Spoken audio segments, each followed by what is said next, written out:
Dominicana es la ley fundamental del Estado dominicano.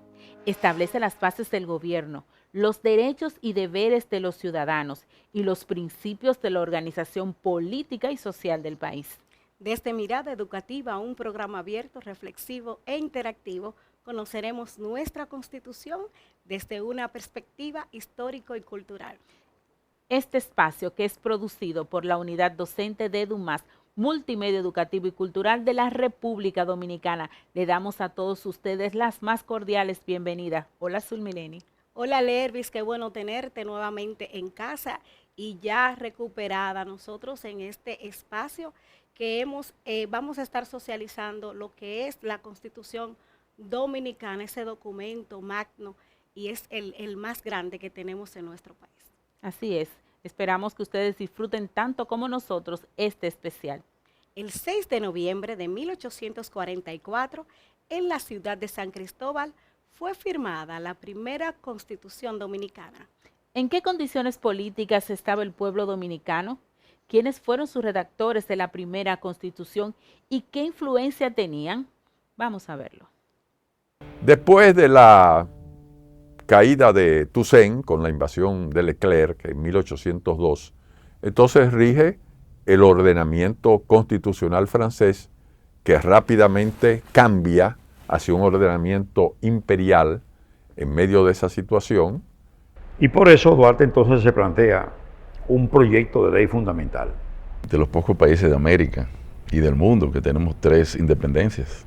Y en febrero del año 1858 se aprueba una constitución sumamente avanzada, más avanzada que la de 1844. Esta es la plaza en honor a los 33 hombres que firmaron la primera Constitución Dominicana el 6 de noviembre de 1844. La historia nuestra, desde inicios del siglo XIX, está marcada por la relación con un orden constitucional, con excepción de contados años a los cuales voy a hacer referencia. ¿Por qué? Porque la historia de los dominicanos en el siglo XIX está marcada por el impacto de la Revolución Francesa. Y la Revolución Francesa tuvo un alcance internacional, mundial, particularmente latinoamericano, porque fue el punto de origen en lo fundamental de la ruptura con España por la invasión napoleónica, pero también tiene un impacto en la isla a través del hecho de que Saint-Domingue, el futuro Haití, la colonia más rica del mundo y de Francia, pues se rompe con Francia y en ese proceso de ruptura establece un orden constitucional propio que nos va a cubrir a nosotros. Entonces, Francia inaugura la era constitucional. ¿En qué sentido? Aunque es una república donde se proclama la Constitución francesa, en realidad viene ahí más bien un orden de monarquía constitucional, que es distinto a la generalidad de los países. No quedan repúblicas en Europa después de la Revolución Francesa, después que ya Napoleón se hace monarca. Todos son monarquías, pero la única monarquía constitucional que existía antes de 1789 era la de Inglaterra, que viene de lejos. Es un antecedente único, pero lo de Francia sí se extiende a través de los reinos que crea el propio Estado francés en los países dependientes. Entonces, en el caso nuestro se da la circunstancia de que España cede a Francia en 1795 el país. Y a los pocos años, Toussaint Louverture, gobernador general de Saint-Domingue, de la colonia francesa, ejecuta por su cuenta el Tratado de Basilea y meses después dispone la redacción de una constitución autonómica, sin consulta a Francia, Pero esa constitución autonómica cubría nuestro país y la isla. Por consiguiente, la primera constitución de los dominicanos, la constitución de Toussaint Louverture de 1801. En esa constitución participaron 4 dominicanos y 6 del lado de San Domínguez. Hay una participación notable de personas de la élite social que decidieron quedarse y que eran buscados por Toussaint, porque Toussaint tenía el interés como estadista genial de obtener la colaboración de los sectores dirigentes del país. Bueno, tú sabes que nosotros tenemos, de los pocos países de América y del mundo, que tenemos 3 independencias. Entonces hay que discutir 3 procesos constitucionales. La primera, la de Núñez de Cáceres, 1821. La segunda, separación de Haití, 1844. Y finalmente ya la restauración, que culminó en el año 1865. En los 3 etapas o 3 procesos hubo declaraciones y constituciones, o declaraciones que funcionaron como constituciones, o ya la primera propiamente dicho, la del 6 de noviembre de 1844. Es decir, que la República Dominicana tiene una historia bastante larga, bastante antigua con respecto a lo que es la Constitución y los derechos que ella implica. Se da la circunstancia que después del restablecimiento de la dominación española, están reunidos en Cádiz los representantes de los diversos territorios de España en la península y en Latinoamérica. Y van a dar lugar en la lucha contra los franceses a la primera Constitución española en 1812. Debo decir que desde el inicio de las reuniones en Cádiz, en 1810, es decir, meses después de rotas las relaciones nuestras con los franceses, había delegados dominicanos. Y un dominicano firma la Constitución de Cádiz en representación de nuestro país. Entonces esa Constitución pasa a regir en nuestro país entre 1812 y 1814. Una Constitución totalmente liberal, a pesar de que mantenía la monarquía, pero ya una monarquía constitucional. La soberanía no estaba en manos del monarca, sino en manos del pueblo. Es decir, ya es una Constitución de vocación liberal y moderna, que el monarca tiene que aceptar al inicio, pero tan pronto Napoleón lo libera,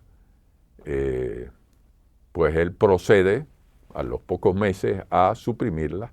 Entonces nos quedamos de 1814 a 1820 sin Constitución.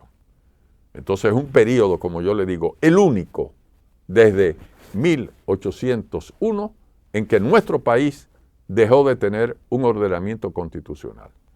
Porque de ahí en adelante, España, cuando volvió aquí, Haití y Estados Unidos, pues tenían sus ordenamientos constitucionales.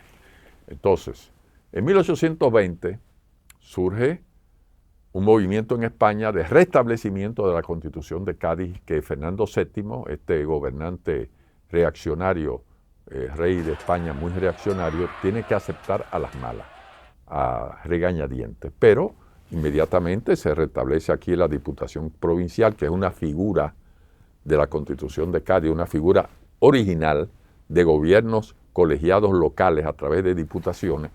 Y entonces se producen elecciones, se crea una diputación de nuevo en 1820 y delegados a la Asamblea Legislativa Española, que ya no estaba en Cádiz sino en Madrid. Esto es Mirada Educativa, en una entrega especial en la conmemoración de un año más de la Constitución Dominicana. No le cambie.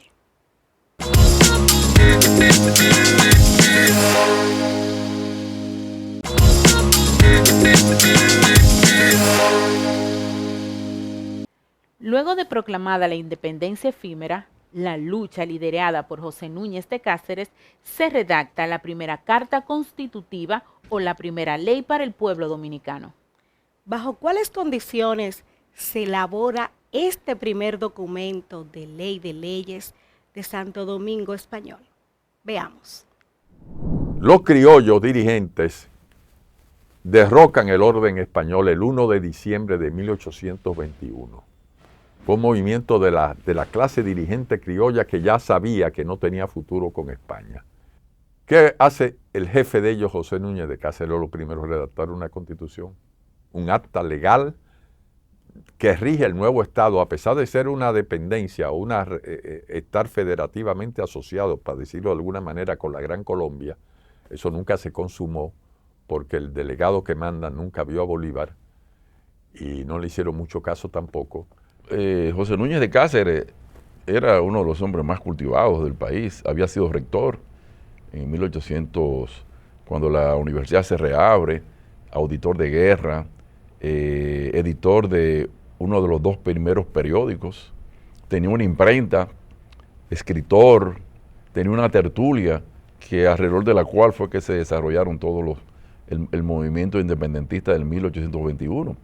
Sí, por ahí anda el asunto. Yo creo que ese background intelectual de Núñez de Cáceres tuvo mucho que ver porque él es el que hace la declaración, él es el que hace el acta de independencia, así mismo lo llamó, y también formó, digamos así, las primeras instituciones de esa primera independencia. Este proyecto de constitución de Núñez de Cáceres no fue un proyecto de constitución popular. Dejó al pueblo de lado, dejó a una parte importante de la población, que eran alrededor de 10.000 esclavos, fuera prácticamente de su proyecto. ¿Por qué? Porque respondió más a los intereses de los grupos aristócratas, latifundistas, que no querían nada con abolición de la esclavitud. Y él entonces se plegó a esos intereses. Pero el hecho es que ya, a pesar de ser parte de la Gran Colombia, establece su propia constitución. Es el acta constitucional redactada personalmente, de manera apresurada por Núñez de Cáceres, que establece los mecanismos de gobierno, los mecanismos de legislativo, de justicia. Todo está contemplado en un texto muy breve, pero sustancioso, como era propio de la capacidad de Núñez de Cáceres. Entonces eso dura semanas.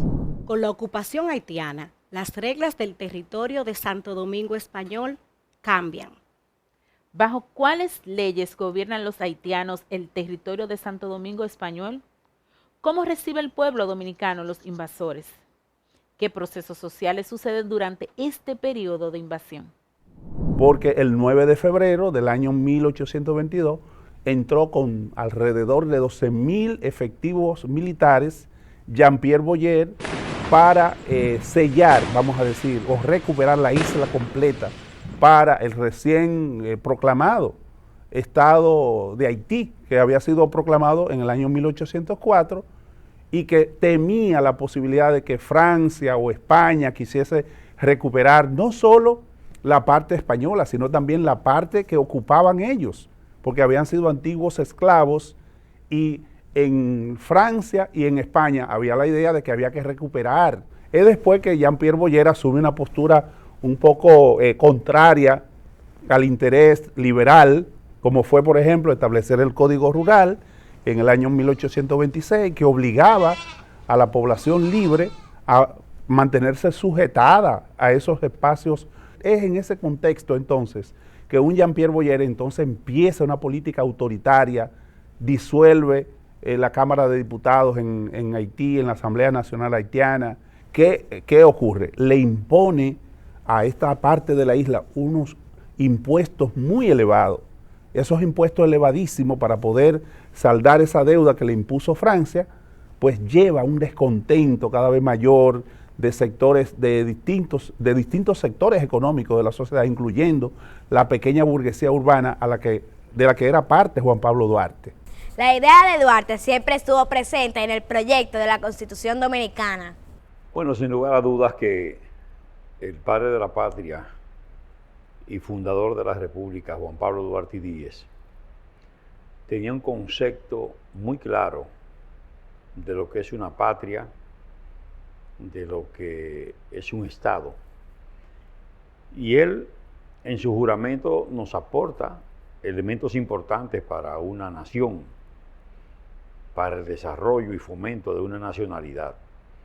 Podemos decir ya que Duarte, en ese juramento que ellos aprobaron ese día, ya estaban las bases de lo que era el proyecto constitucional que Duarte elaboraría varios años después. Pero ahí queda la idea de los símbolos patrios, en ese juramento trinitario.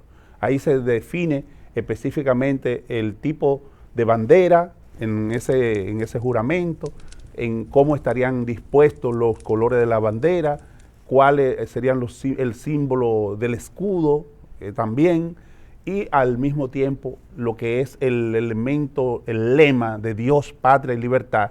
Y por eso Duarte entonces se plantea un proyecto de ley fundamental, proyecto de constitución de Duarte. Tiene la iniciativa de redactar unos apuntes constitucionales, un proyecto de constitución que no lo llegó a presentar porque ahí se precipitaron los acontecimientos, no lo terminó siquiera, pero que es un documento extremadamente importante porque Duarte se plantea, ese es un documento que debe ser estudiado en nuestro país como un precedente auspicioso de ordenamiento constitucional democrático. Duarte ahí hace una serie de formulaciones altamente progresivas para la época, como la creación de un poder municipal, un cuarto poder municipal. Iniciativa de Duarte, idea de Duarte, de la independencia nacional absoluta, de la participación popular en los asuntos públicos. Es decir, es un proyecto que quedó desconocido, pero que no deja de ser parte de un movimiento histórico donde Duarte fue efímeramente la figura dominante. Un proyecto avanzadísimo para la época. El artículo primero refiere que gobernantes y gobernados han de ceñir sus actuaciones, ¿verdad?, a la ley. Eso es lo que hoy se conoce como el principio de legalidad. Con la llegada de Duarte en 1831 empiezan a gestarse las primeras ideas de liberación del pueblo dominicano. No es hasta 1838 cuando se firma el juramento trinitario y queda conformada la Sociedad Secreta La Trinitaria. Es aquí cuando comienza a gestarse una idea de República Dominicana. El 27 de febrero de 1844 se proclama la independencia nacional, con el trabucazo de Mella en la Puerta de la Misericordia. Nace la República Dominicana. Pero, ¿qué sucede durante estos días de guerra civil y de guerra dominico-haitiana? Hasta llegar a la proclamación infirma de nuestra primera Constitución dominicana. Los trinitarios fueron derrotados en el conato de guerra civil que no se llegó a consumar en junio-julio de 1844, y entonces tan pronto los conservadores ya toman el poder, ese mismo grupo que había colaborado con Boyer, ellos son conscientes de que les conviene y tienen que propiciar un ordenamiento constitucional. Entonces, en el mes de septiembre se convoca una nueva asamblea constituyente. Santana es un dictador al frente de la Junta Central Gubernativa reorganizada, pero donde él tenía todos los poderes, los otros miembros no tenían, porque hubo un acuerdo de que se aceptara la primacía absolutista de Santana. Y eso duró 10 años hasta el 1854. Pero es el momento de mucha tensión. Fue muy tenso la situación que se dio, y gracias que estaban en San Cristóbal, yo creo que la situación terminó siendo pues favorable a la aceptación de la Constitución y su promulgación el 6 de noviembre de 1844. Hay que contextualizar y entender que la aprobación se hizo el 6 de noviembre en la Constituyente, pero la proclamación no se hizo el 6 de noviembre, se hizo posterior, se hizo el 28 de noviembre, pero como Trujillo era de San Cristóbal, le interesó recuperar más esa fecha del 6 de noviembre que el 28 de noviembre, que fue cuando se hizo la proclama oficial de la Constitución. Eso lo sabe muy poca gente, porque no se han dedicado a leer en detalle, digamos, los papeles de ese proceso constituyente, pero en el caso nuestro, que tuvimos la oportunidad de ver el decreto de Santana, que proclamaba el 28 de noviembre la Constitución y se había aprobado el 6, pero la proclamación para todo el país fue el 28 de noviembre. Y como Trujillo era san cristobalense, entonces en su gestión, a partir de su gestión, es que el 6 de noviembre se celebró como Día de la Constitución. Que fue muy interesante esa promulgación de esa Constitución, porque se hizo con una corrida de toros y con una lidia de gallos. No podía ser de otra manera, porque los gallos y los toros habían sido prohibidos por los haitianos. Y aun cuando a Santana no le gustaban ni los toros ni los gallos, cosas raras, que no sé por qué he leído todas las biografías de Santana, no sé por qué no le gustaban los toros y los gallos, ni las fiestas como públicas. Entonces, él lo permitió porque sabía que el pueblo se iba a desahogar y el pueblo iba a tener ese regocijo necesario. Cuando él vino, cuando te conté que vino con las tropas, los primeros días de marzo, muchos dominicanos estaban bailando y fiestando y pensaban que los haitianos no iban a venir. Y hay una frase de él que diga, bueno, señores, aunque sea yo solo me voy para la frontera, diciéndole, déjense de estar fiestando tanto, que todavía tenemos que hacer la guerra. Y después que ganemos la guerra y hagamos la Constitución, es que vamos a hacer la fiesta. Entonces los cuarteles fueron como un espacio para difundir en la población que ya había una nueva Constitución y a partir de ahí es que empieza ya a conocerse, ¿verdad?, de toda esta nueva idea que regirían al país. Es importante destacar que esa Constitución, exceptuando ese artículo 210, era muy avanzada. Qué interesante ha sido el recorrido que hemos llevado hasta el momento. Qué bueno es conocer la historia de nuestro pueblo y de nuestra Constitución. Por eso le decimos que no le cambien, porque queda mucho más de Mirada Educativa.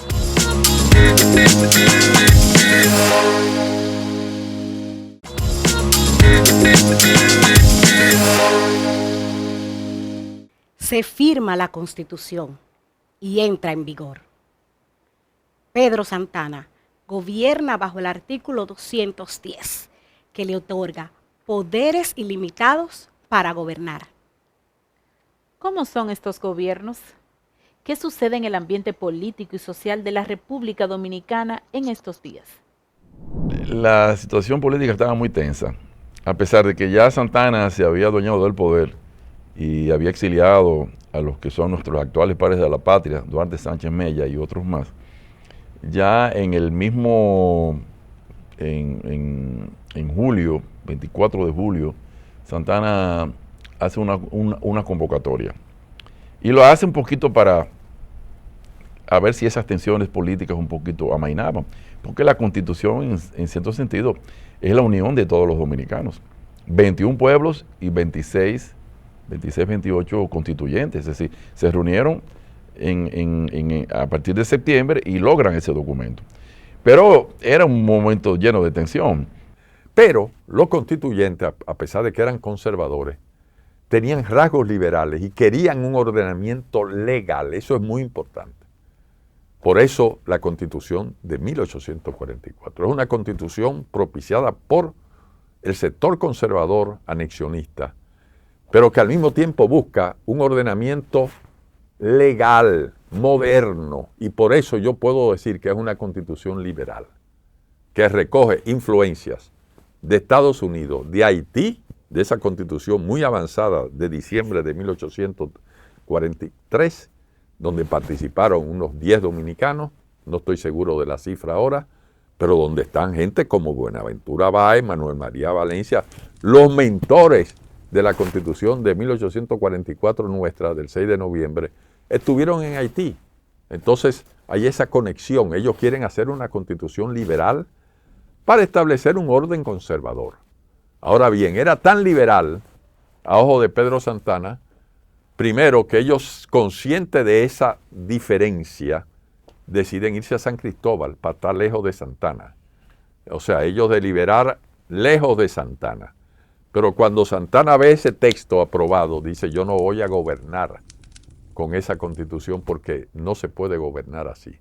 Había restricciones legales propias de un ordenamiento constitucional. Entonces Santana manda hasta tropas, un lío, por poco los disuelven, una diferencia de criterio donde el grupo gobernante de Santana, encabezado por Tomás Bobadilla, enfrenta al grupo constitucionalista encabezado por Buenaventura Báez sobre todas las cosas. No era una diferencia antagónica, pero sí sonada en su momento, y entonces se da una solución salomónica, que fue el artículo famoso 210. Ese pequeño artículo que ha producido tantas críticas y tantos comentarios, en el sentido que dice, mientras dure la guerra, el presidente tomará cualquier medida, movilización de personas, de gente, sin tener responsabilidad alguna. ¿Qué significa eso?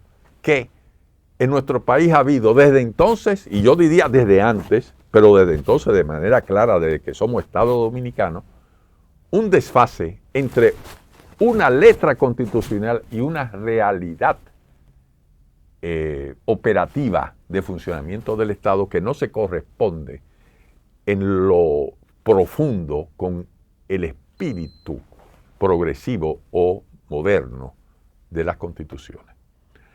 Entonces, el ordenamiento de 1844 no deja de generar malestar. Santana renuncia en 1848, su propia gente lo saca, o parte de su propia gente. No lo hacía bien, pero eso no importa. El hecho es que en 1854, después de la salida de Buenaventura Báez de la presidencia, que fue un régimen bastante liberal, pero que no tocó la Constitución, solo que no hizo uso del artículo 210 para nada. Báez obró con mucha astucia y yo diría con criterio de un gobernante capaz. Era un hombre de los políticos más capaces del país en la época. El hecho es que aprovechando ese ambiente, entonces viene un movimiento en las propias filas dirigentes del país de propiciar una nueva constitución, y entonces se aprueba una constitución totalmente nueva de la del 44, que es la constitución de febrero de 1854. Una constitución que recortaba muchos de los poderes autoritarios del presidente. Con la caída de Santana y la lucha de poder entre conservadores, liberales y proteccionistas, acontece la primera modificación de la Carta Magna. Veamos, ¿qué proceso político se vive en este momento? El reconocimiento es una tensión, al igual que hay una tensión entre una figura legal constitucional moderna y un incumplimiento en la práctica social cotidiana, también hay una tensión entre la necesidad de orden en la propia Constitución y la necesidad de progreso y de libertad. Entonces estos constituyentes les recortan los poderes a Santana, y Santana dice, después de un tiempo, que él no acepta esta Constitución, que renuncia a la presidencia, arma una crisis institucional, y los mismos que aprobaron la Constitución de febrero tienen que volverse a reunir y, presionados por Santana, amenazadoramente, porque Santana no jugaba, tienen que volver a darle plenos poderes a Santana en la Constitución de diciembre de 1854. Entonces, ¿qué es lo que diferencia de ahí en adelante las constituciones dominicanas, entre más conservadoras o más liberales? El margen de poderes del presidente de la República, del Ejecutivo. Ahí está la discusión. Y la capacidad del Ejecutivo de reelegirse o no reelegirse. El problema famoso y traumático de este país de la reelección presidencial. Y en febrero del año 1858 se aprueba una constitución sumamente avanzada, más avanzada que la de 1844, donde se consignaba el poder municipal, tal cual Duarte lo había concebido. Claro, todavía tenía esta constitución algunos elementos que no consignaba el voto de la mujer, o sea, en ese sentido, eso era algo que estaba en la mayor parte de la constitución, que solamente el hombre tenía derecho a elegir y ser elegido, y dentro de ello, en la constitución anterior, solamente los propietarios, en la de 1844. En esta no, en esta es una elección abierta para todos los ciudadanos mayores de 18 años, en esta de Moca de 1858, exceptuando las mujeres porque no eran consideradas como personas con, vamos a decir, con ciudadanía propia y demás. La de Moca es una constitución digna de estudio, donde probablemente el principal mentor es el jurista y constitucionalista y pensador Alejandro Angulo Guridi, que queda como director del periódico del gobierno de Santiago, pero además hace un proyecto de constitución y entonces se establecen una serie de cláusulas y hay discusiones interesantísimas, es algo memorable, porque el esfuerzo de estos constitucionalistas de Moca fue hacer la constitución más liberal posible. Y así lo hicieron. Pero ¿cuánto duró la constitución de Moca? Bueno, se aprobó en febrero y desde que Santana recupera el poder, cuando derroca, cuando toma la ciudad capital, inmediatamente hay un movimiento en Santo Domingo de desconocimiento del gobierno de Santiago. Entonces ya Santana restaura la constitución conservadora, autocrática, a través de esa cláusula de plenos poderes al presidente de diciembre de 1854. Bueno, ya en la restauración fue un fenómeno, como todo fenómeno histórico, necesario, pero dejó algunos, creó algunos, resolvió unos problemas, pero creó otros. Porque entonces ahí surgen los caudillos regionales. Los caudillos regionales, especialmente el Cibao, a luchar nuevamente contra el sur, contra el este, contra la capital. Y como te digo, vuelve Báez con una dictadura. Ya tú sabes, imagínate qué proceso. Ese proceso está descrito en la novela de Francisco Gregorio Villini, 1892, Baní en Gracia o Antoñita. Esa novela yo siempre la recomiendo porque ahí hay gran parte de ese proceso. Y bueno, hubo todo un proceso constituyente muy activo, pero entonces habían ¿cómo digamos así? Una constitución liberal, después venía un movimiento no liberal, y así. Pero tendió a estar la parte liberal de la constitución, lo único que entonces los gobiernos no la cumplían. Por ejemplo, después que cae Báez, que Pedro Enrique Ureña dice que fue cuando realmente conformamos la nación dominicana, porque ya la idea de la anexión había quedado atrás. Ese fue un movimiento unionista. Se lanzaron hasta los grillos, los grilletes de los presos al mar. Se liberaron todos los presos políticos, se le dio la libertad de prensa a todo el mundo. Pero un año después, Ignacio María González se declaró dictador. ¿Tú ves? Entonces, con cartas, con constituciones liberales, sin embargo, entonces también actuamos de manera represiva y conservadora. Ahora bien, la Guerra de la Restauración, una epopeya dirigida por personas de mentalidad liberal en el aspecto gubernamental, más compleja en el orden real y militar y popular. Pero estos señores convocan una constitución, una constituyente, inmediatamente después que salen las tropas españolas, salieron el 11 de julio, y en septiembre se convoca, o sea, inmediatamente después, y en octubre, pues, se reúnen y dan una constitución que no tiene la calidad, por razones que yo ahora mismo no puedo establecer, pero donde participan figuras notables como Fernando Arturo de Meriño, que luego fue presidente y arzobispo, de mentalidad liberal en ese momento. Participa Pedro Alejandrino Pina, uno de los compañeros de Duarte. Es decir, hay personalidades fuertes ahí. Emiliano Tejera, gran pensador y gran luchador contra la anexión a España. Entonces hay una constitución fundamentalmente liberal.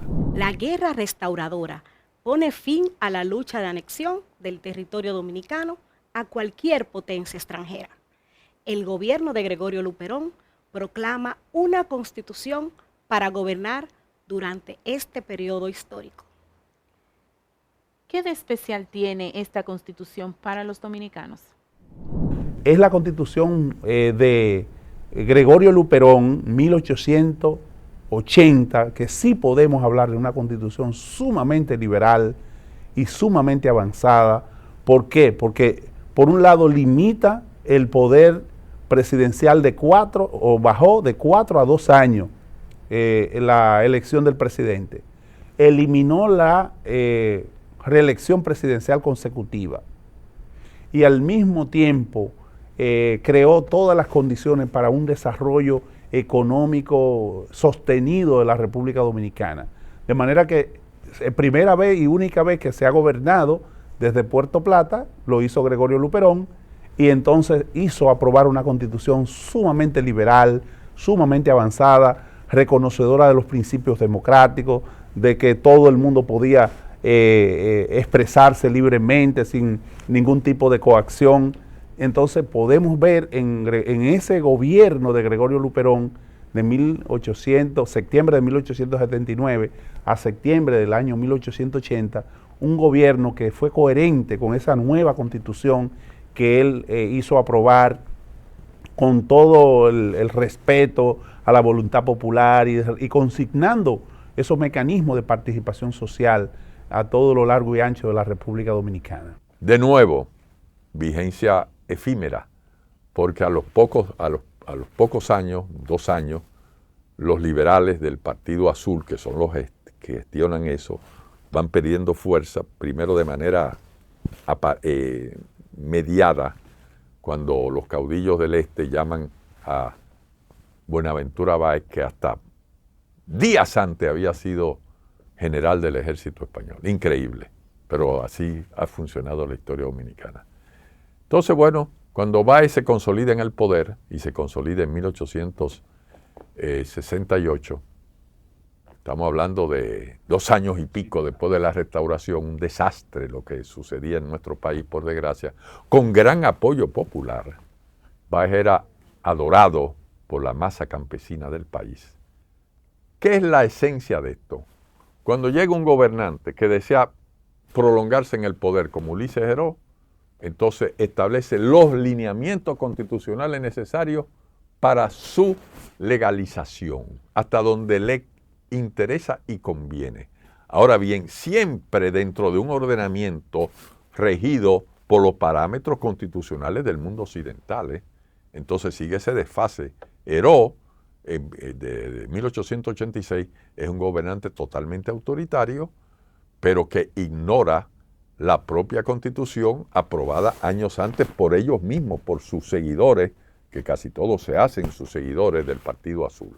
Y se llega a una solución que es la que más es duradera después de la caída de Heró, que es la Constitución que santifica a Moncáceres como gobernante autoritario también del país. Moncáceres no era un tirano, pero un dictador de facto, a través de un ordenamiento constitucional que, por ejemplo, sube el periodo constitucional. Eso también del periodo es muy importante. Mientras más democrática la Constitución, como la de los gobiernos azules, la Constitución de 1879 de Luperón, Luperón puso 2 años de vigencia del presidente, puesto que era una forma de evitar que cogiera poderes muy grandes. Pero de que sube Heró y ya cambia esa Constitución, lo pone de nuevo a 4 años. Pero Cáceres lo pone a 6 años. Y sé que ustedes están tomando notas para tener esos datos interesantes que le estamos dando desde Mirada Educativa. Nosotros nos vamos a una breve pausa y continuamos con más.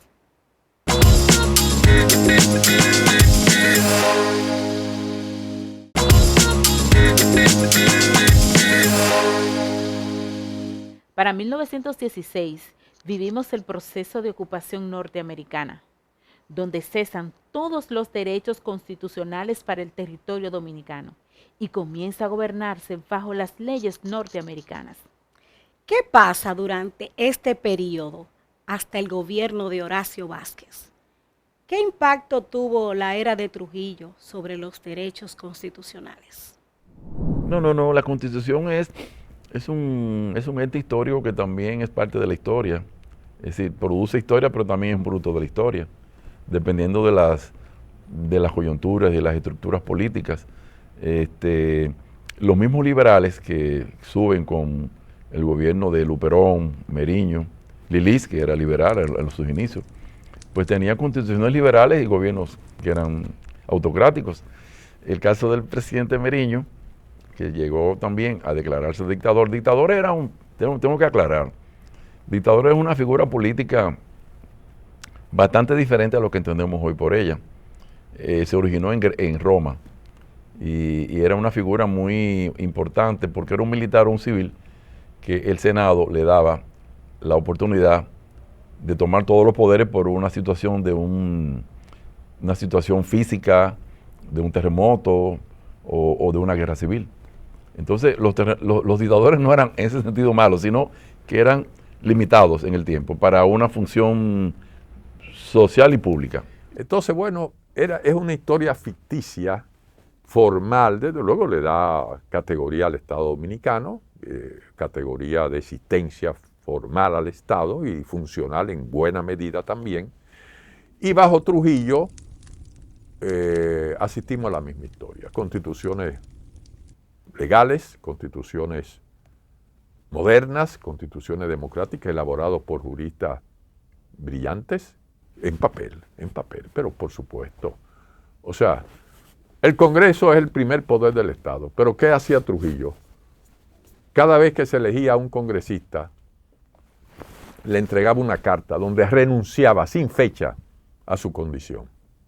Algo tremendo, innecesario además, porque ¿quién se oponía a Trujillo? Por favor. Pero Trujillo tomaba hasta esa decisión para reafirmar de manera categórica su poder total. Es decir, el que se salía de la línea o en un momento dado a Trujillo le convenía que no fuera más congresista, mandaba la carta de renuncia y le ponía fecha.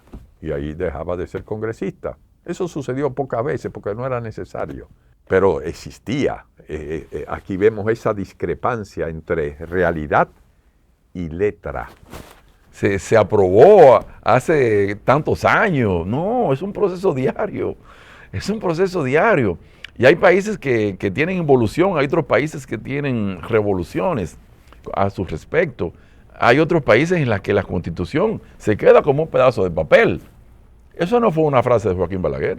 Eso fue una frase de Simón Bolívar, diciéndole, bueno, la Constitución sí es un pedazo de papel, pero depende de nosotros. Si se queda como un pedazo de papel o realmente se constituye en la herramienta para construir una nación, un Estado libre, soberano, etc. Entonces, la lucha es diaria. La lucha por los derechos humanos, por los derechos políticos, los derechos sociales, los derechos económicos de una nación, eso no para nunca. Y las constituciones ayudan o no. En la caída del régimen, entonces hay un acontecimiento fundamental en nuestra historia constitucional, que es la Constitución de abril de 1963. Yo diría es la constitución más avanzada que hemos tenido hasta el día de hoy, la más democrática, la más social, la más participativa. El 27 de febrero del año 1963 se instala en el poder Bosch y ya el 29 de abril de 1963 se aprueba una constitución sumamente democrática donde se garantizan los derechos ciudadanos, donde se garantiza igualdad de derechos mujer-hombre. O sea, ahí la mujer fue respetada en todos sus derechos, decía igual trabajo, igual salario. Consignó, por ejemplo, la erradicación del latifundio, el derecho de los trabajadores a participación en los beneficios de las empresas, la enseñanza libre. Que todos los ciudadanos tenían derecho a una vivienda, que todos los ciudadanos tenían derecho a elegir y ser elegidos, el derecho a huelga como un derecho constitucional, siempre y cuando esto no vaya a lacerar lo que es el Estado de Derecho de la República Dominicana, pero por reivindicaciones sociales, las personas podían hacer huelga, exigiendo, vamos a decir, el respeto a sus derechos como ciudadanos. Juan Bosch la condenó, eso se sabe poco, pero Juan Bosch la denunció como poco democrática y poco progresista.